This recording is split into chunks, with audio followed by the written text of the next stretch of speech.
Mesdames et messieurs, bonjour, soyez les bienvenus pour cette nouvelle édition de notre journal de 15 heures au sommaire de l'actualité.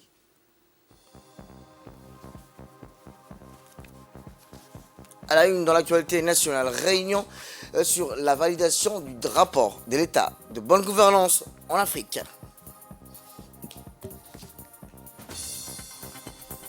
Et enfin dans l'actualité nationale, internationale plutôt, Afrique subsaharienne, la Banque mondiale prévoit une croissance de 3,6% en 2023.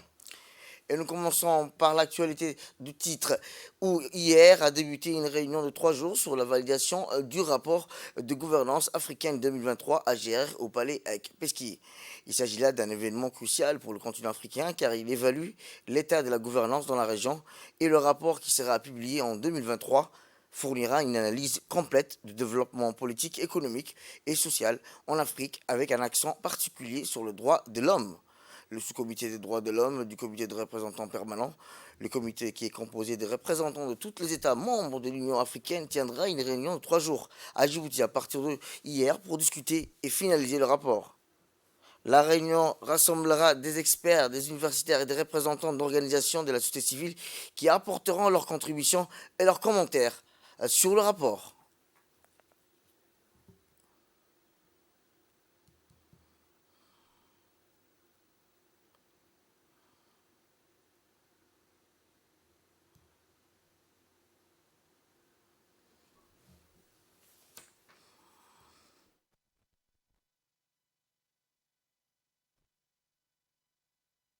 The Southern African Governance Report.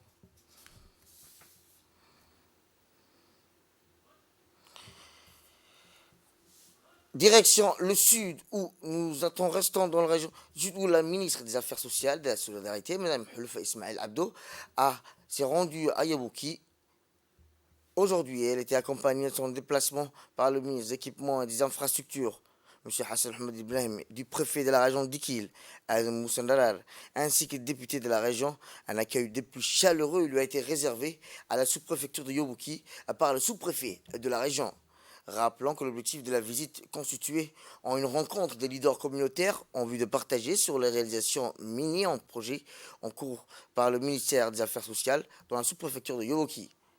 La délégation ministérielle ainsi a pu écouter les doléances et les interventions des habitants auxquelles elle a prêté une attention particulière. Les différents intervenants ont tour à tour fait des états des difficultés et obstacles rencontrés. Soucieux plutôt des membres du gouvernement n'ont pas omis de noter afin d'y apporter réponse et éclaircissement. Les doléances des habitants de Yabouki ont porté notamment sur le programme du PASS, des cartes d'éligibilité, sur la reprise des systèmes de transfert monétaire à travers le projet de protection sociale, l'augmentation des effectifs et la mise en place des caisses communautaires.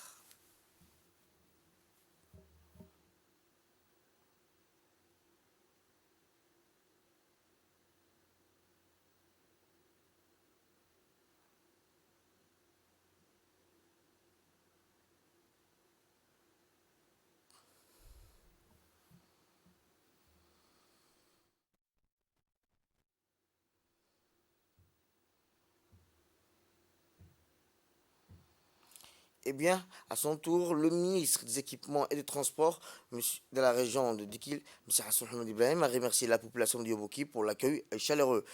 Il a rappelé que leur présence à Yabouki s'inscrivait dans le cadre de la Semaine nationale de la solidarité. Il a introduit ensuite la ministre Houloufa Ismaël Abdo. Le ministre Hassan Ahmed Ibrahim a indiqué que sa collègue de la solidarité avait prévu de rendre visite aux habitants de Yabouki depuis un certain temps. Et de son côté, la ministre des Affaires sociales de la solidarité, après avoir accueilli et noté minutieusement toutes les questions des doléances, a répondu aux interrogations des habitants de Yabouki.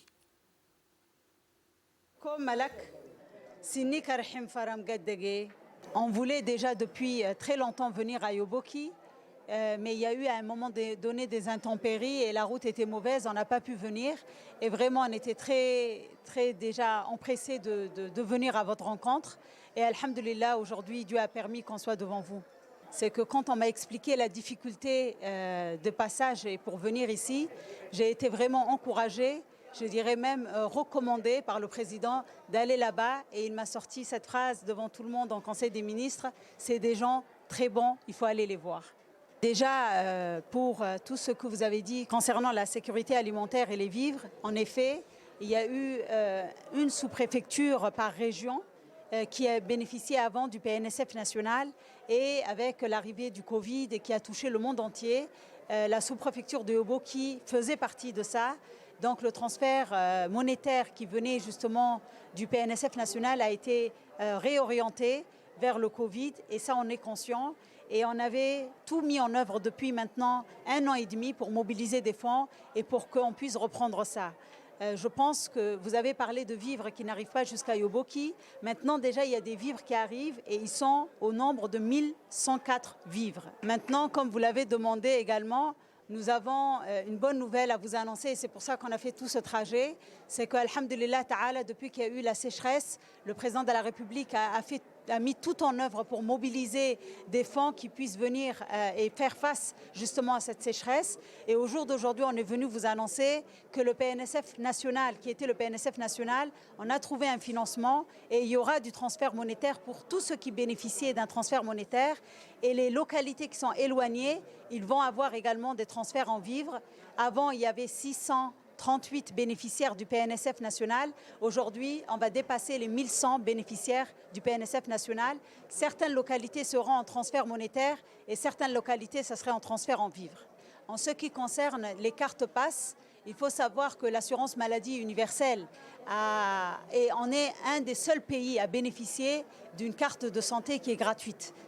Gratuite pour la population, mais c'est l'État qui prend en charge tous les frais de cette carte de maladie universelle. La sous-préfecture de Yoboki est celle qui bénéficie le plus de cartes passes. Elle est même équivalente à certaines régions entières. La sous-préfecture de Yoboki bénéficie de 5068 cartes passes. La deuxième chose, Inch'Allah, si Dieu nous le permet, qu'on va financer également, c'est le but même de cette semaine, c'est mettre en place ici à Yoboki, auprès des localités et auprès en tout cas des autorités, avec les femmes, 3 personnes, une femme sage de Yoboki, avec le chef de village et une 3e personne encore.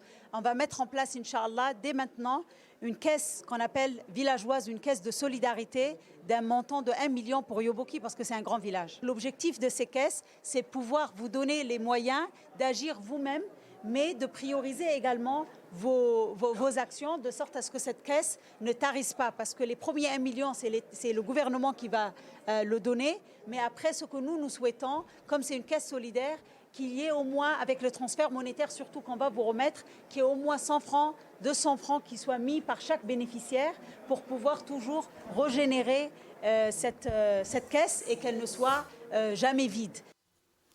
Eh bien, à l'issue de cette rencontre, riche en informations, notre équipe sur place de reporters a signé pour cette semaine de solidarité a recueilli pour nous les impressions du directeur général de l'EDES, Mehdi Mohamed, où je vous propose de l'écouter. Nous sommes aujourd'hui à Yoboki dans le cadre de la semaine de la solidarité pour effectivement montrer les réalisations du ministère et de l'ADDS. Et pour notre part, l'ADDS a formé 150 jeunes qui ont bénéficié d'une formation en entrepreneuriat. On est dans un endroit stratégique qui est le corridor et donc il fallait absolument intervenir dans cette zone-là et développer des activités génératrices de revenus. 25 AGR vont être créés, sont en cours de création et c'est 75 jeunes qui vont bénéficier. Donc c'est 75 jeunes qui vont être également des contribuables puisqu'ils vont payer des impôts. Et c'est des 75 jeunes qui vont également sortir de la pauvreté.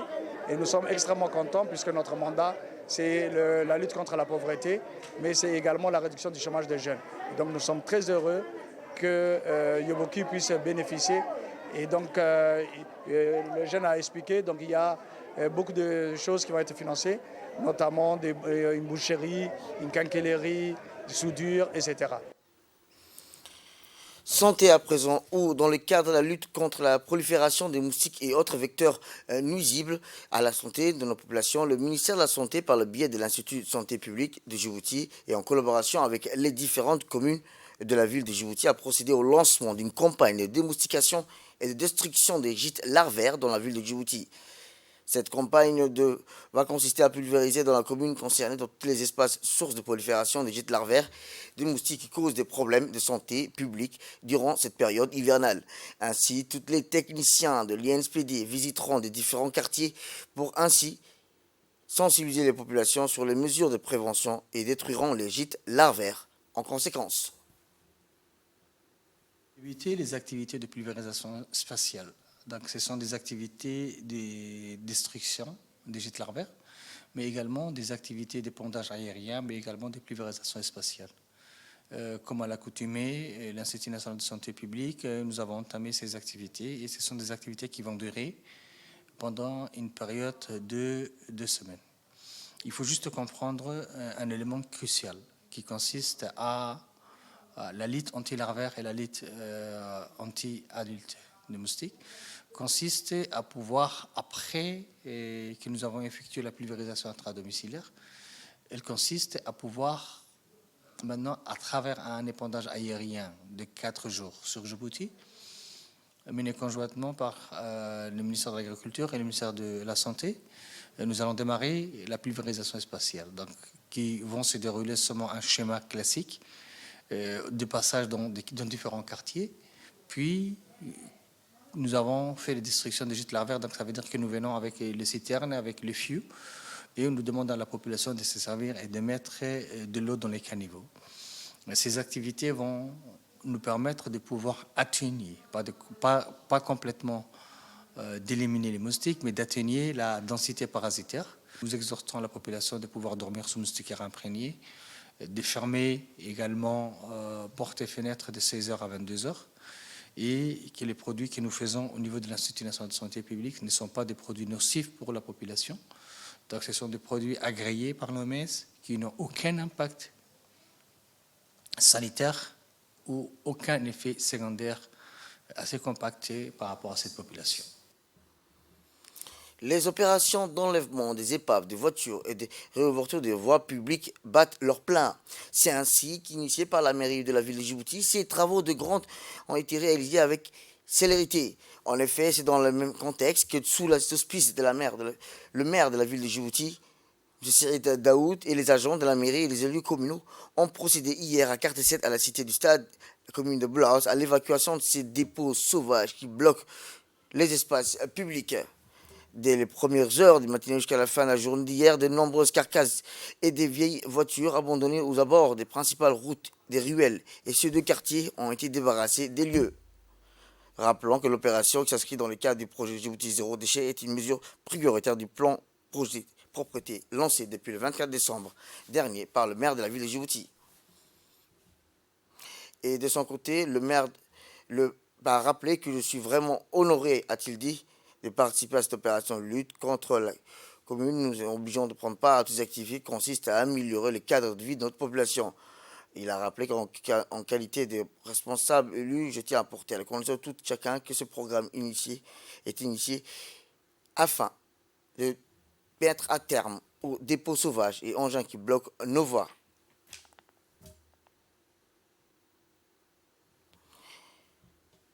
Autre actualité dans ce 15 heures, c'est aussi dans le cadre du projet Zéro Déchet initié par la mairie de commune de Belbela, vient d'être gratifié en don du matériel de nettoyage. Ce lot de matériel était remis hier après-midi dans l'enceinte de la commune de Belbela par l'agence djiboutienne des routes, en présence du président de la commune de Belbela, M. Mohamed Hassan. L'objectif est de rendre la commune plus attrayante pour le bien-être de la population de la cité. Il y a une semaine, rappelons-le, vient d'achever les travaux de construction de 2 voies importantes de la commune de Belbela, la voie reliant la route d'Oralé, la place Hayablé, la voie reliant la route de Khorasan et la cité Ouma Salama. Cet important investissement financé par le gouvernement a été réalisé par l'entreprise CCESC sous la supervision de l'ADER. Donc, après la construction de cette route, qu'est-ce qu'on attend la population, les habitants de ce quartier Hayablé? Donc, on vous demande, en tant que le premier autorité locale de la commune de Belbela, de protéger cette route, d'entretenir. C'est pour vous. La route a été construite pour vous, donc on vous attend de faire l'entretien. Sport à présent, comme à chaque année en cette période d'ouverture des saisons sportives d'établissement Bébé Modis, ancien établissement Flat Taxi, vient d'offrir un lot important de coupes et de trophées à la Fédération djiboutienne de handball. La cérémonie de remise des trophées s'est déroulée en présence du président de la Fédération djiboutienne, M. Ahmed Mohamed Taher, et de plusieurs membres du comité de la Fédération de handball. Le président de la Fédération de handball, ainsi que les établissements Flat Taxi, constituent un partenaire important de la fédération. Il a rappelé que c'est au nom de la famille du handball et en nom personnel, a-t-il dit, je tiens à saluer Emmanuel Larry pour son soutien exceptionnel, a-t-il rappelé, et remercie pour l'appui qu'il apporte au sport national. Avant, c'était son père qui soutenait le sport depuis 40 ans. Aujourd'hui, c'est le fils qui a repris le flambeau, a-t-il rappelé. 5 ans que Pépé Modis soutient les jeunes, le sport à Djibouti. Et comme on sait, ça fait maintenant, avec la fédération de handball, ça fait une trentaine d'années. Et en tout cas, c'est devenu, le sport et les Pépé Modis, c'est devenu un truc des familles. C'est la famille et chaque année, on reçoit les soutiens et les trophées aussi, ces belles trophées aussi. Et on ne va pas cesser de remercier la famille entière et l'établissement de Fratachi, tout ce qu'ils font pour les jeunes, pour les encourager à faire du sport et de nous donner aussi des belles trophées et aider aussi à faire sortir des jeunes dans les précarités. Et on dit en tout cas, aujourd'hui, avant c'était papa, aujourd'hui c'est le fils. Et en tout cas, on vous dit merci et merci énormément. Régional à présent, où 61 membres de la milice Al-Shabaab ont été tués hier dans la localité de Hawalde de la région Shabab centrale, près de la capitale somalienne de Mogadiscio. L'opération a été menée par les forces alliées de l'agence de renseignement de sécurité en coopération avec les alliés internationaux visant à un rassemblement environ de 150 combattants de Al-Shabaab dans une zone agricole dans la périphérie de Hawalde. Cette opération a également conduit à la destruction de 2 voitures piégées. Il convient à noter que l'armée somalienne a récemment mené des opérations militaires à grande échelle contre les milices Al-Shabaab dans plusieurs régions du sud et du centre de la Somalie.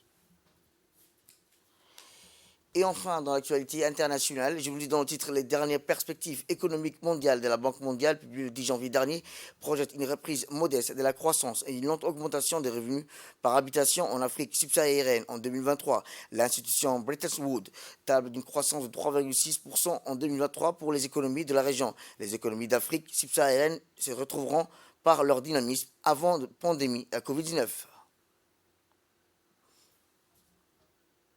C'est la fin de cette édition. Merci à vous de nous avoir suivis. Restez avec la suite de nos programmes télévisés.